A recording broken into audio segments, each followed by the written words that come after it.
Hi, this is Sarit Switzer, and welcome to the It Is Taught podcast, a podcast devoted to the teachings of Rabbi Shneur Zalman of Liadi as recorded in his most famous work, the Tanya.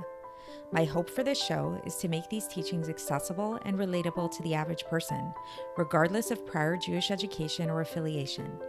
The episodes follow the prescribed daily study portions and are meant to serve as practical lessons in how to live your life as your true self and develop an authentic and powerful relationship with your Creator. I have personally experienced the effects the study of this work has had on me, and I'm excited to share what I can of this knowledge with you.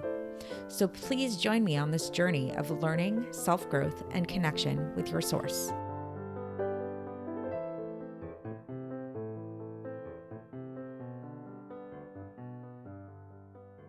Hi, and welcome to the It Is Taught podcast. This is episode 115 for the 14th of Adar base in a leap year. So it's Purim. Happy Purim, everybody.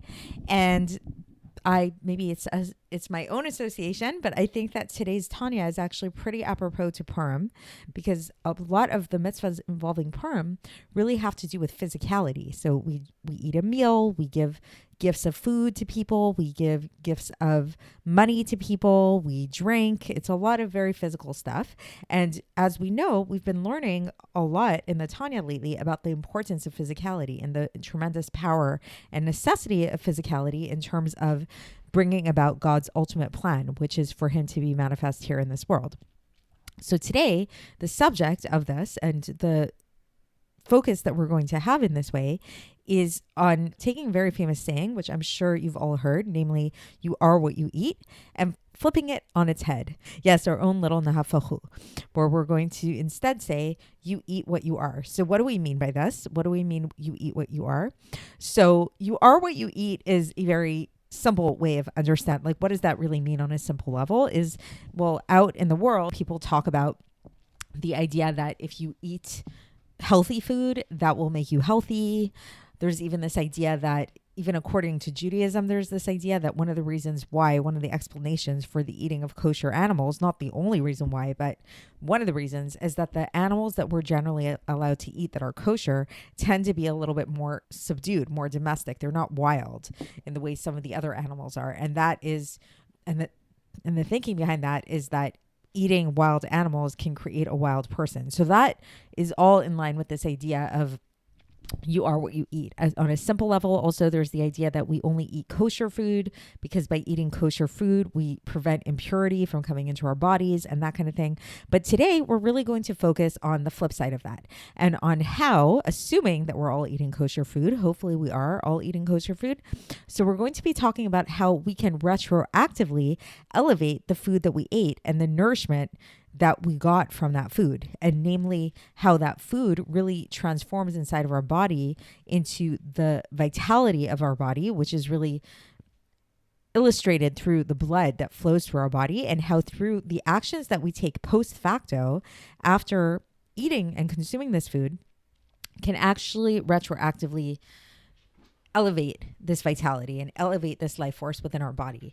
And so to explain this a little bit before we get into the text is a way that we can basically understand this is going back to this whole discussion we've been having about the klipos and about the animal soul and about the body and all of these things that are really necessary in order for us to engage with physical reality. So in order for us to elevate the Klipas Noga in this world, we need the animal soul, we need the physical body, because those are the things that really engage with these things.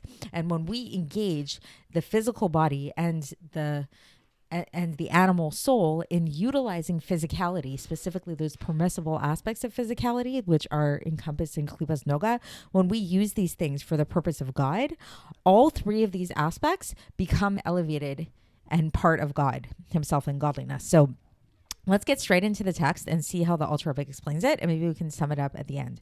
So this is, again, a continuation from last time. So make sure to catch up in the last couple of episodes where we began, we've been learning chapter 37. So the Alter Rebbe says here that in addition to what we've learned so far about this idea that the power and the energy of the animal soul that is contained within the letters of Torah or the letters of prayer and that kind of thing, or any other mitzvah that we do, that this vitality of the animal soul gets elevated, as we discussed last time, then not only this, but we have to recognize the facts that the whole energy of the animal soul and all of its growth comes from the blood.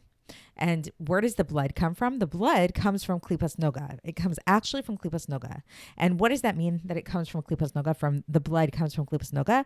It comes, where do we get blood from? Why does our blood flow through our body? It's filled with different kinds of nourishment that come through the different foods and drinks that we ate and we drank. And this food and drink, obviously there's a lot of biology involved here that I'm not going to get into, but the food that we eat and the drink that we drink become ultimately the blood that flows through our bodies. And this blood that flows through our body is under the dominion of this Klipas Noga that we've been talking about, under the dominion of these husks, these translucent husks. And this is where it receives its vitality from. And so now when a person uses their physical body, their animating force inside of them to do holy things, like to perform God's will, then this transforms this klipa, which is the source of this blood, from evil to good. And it becomes absorbed in holiness how does it become absorbed in holiness? Through the power of the animal soul that comes out of it, which becomes vested within these different letters. For example, like if a person's learning Torah, or if a person's praying or things like that, or if not the letters, it could be like, let's say if they're just involved in the action of doing a mitzvah. Because again, we described how these mitzvahs, these different things, these commandments that come from God, are really the innermost aspect of God, of the will of God, without any concealment at all. And thus, not only do these klipas become transformed into good, but so too do their vitality become absorbed in holiness, in the light of the infinite God, which is the will of God. And through this life force, then not only that, but also the power of the animal soul also gets elevated. And through this, so too do all of the entirety of the Klipas Noga, which really ultimately is the entirety of all of the vitality of this physical world, this material physical world. So this is a really intense thing. So what we're basically saying here is that when we perform a mitzvah, it's no simple manner. Like we've already talked about how when we perform a mitzvah, this elevates our animal soul. And what we've learned today is that not only does just the vitality of the animal soul get elevated when a person performs these mitzvahs, but it actually gets a lot more physical than that. Because when we talk about the animal soul, it's like this life force that goes through the body, but it's still kind of like this kind of spiritual, not super tangible kind of thing. But the way by which the animal soul manifests itself within the body is through the blood, which is very much physical, and it's very, very corporeal.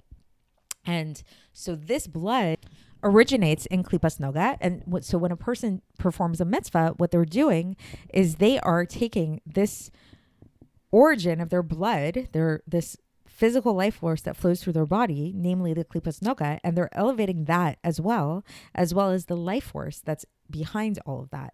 So, and through doing that, it actually creates not just like this individual effect, but it actually affects the grander, like the collective klipos of the world. So really what this really translates into is the collective life force of the entire world. So again, it's a really profound message. So really to sum it up in kind of like a sentence, is that anytime you do a mitzvah, whether it is just as simple as learning Torah, praying, or doing a more physical kind of mitzvah, putting on tefillin, giving tzedakah, any of these kind of things, what you're actually doing is through using your body in this way, you are elevating the entirety, not only within yourself, of your own vital force within yourself, both on a spiritual and on a physical level, but the vitality of the entire world is getting elevated through your actions, because everything is interconnected in this way. So it's pretty profound effect. And so this is how, to bring it back to what we talked about in the beginning,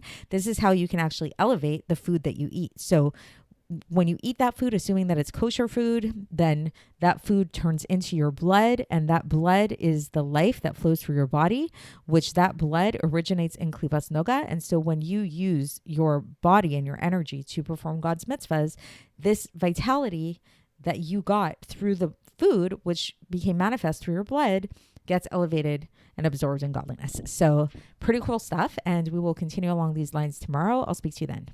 Thanks for listening to the It Is Taught podcast, hosted by Sarit Switzer. This podcast is dedicated in loving memory of my maternal grandfather, Avraham Yitzchak ben Binyamin HaKohen of blessed memory. Music by Shoshana. If you enjoyed this episode and would like to support the show, please share it with others and subscribe on YouTube, Apple iTunes, Spotify, or wherever you listen to podcasts. And make sure to leave us a 5-star review. To find out more about the It Is Taught project, including more information on my soon-to-be published book, please visit our website, itistaught.com. To catch the latest from me, follow me on Facebook, Instagram, and Twitter. Looking forward to speaking with you tomorrow, and until then, have a great day.